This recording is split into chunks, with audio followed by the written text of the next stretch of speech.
it was not to the advantage of the capitalistic structure for families, black families, to be together and to be whole. So think about it. We as a people financed our way through the worst times in human history. Through Jim Crow.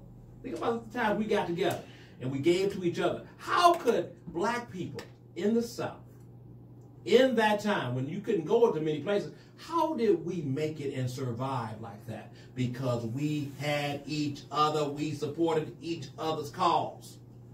That's what we did. Yes.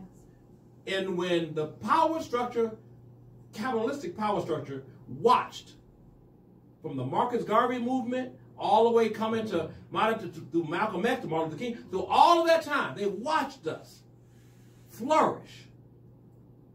We wasn't like the billionaires, but we were sustaining our own projects as we move forward. Black Wall Street, all of that. When they watched all that, it was, listen, the demonic minds had to get together and say, what is it that keeps them? Well, we know they go to church.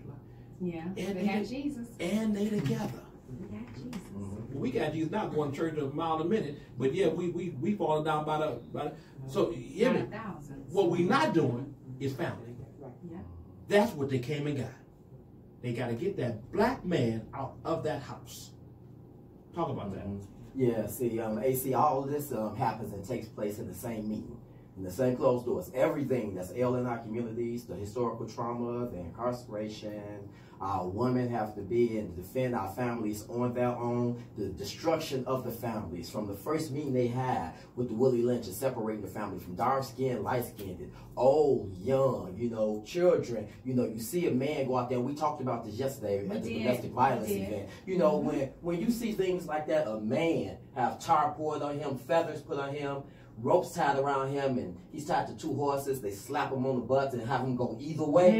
It separates the body. If a mother is there and she witnesses that, and she has a son and a daughter with her, the next time the slave master or oppressor says something and the son get ready to step up, the mother will automatically quiet her son because she know what the result will be. And she'll have her daughter speak, even though her daughter has been raped by the oppressor. You know, and these are the elements that we've been left with in our community. He talked about the movie Claudine.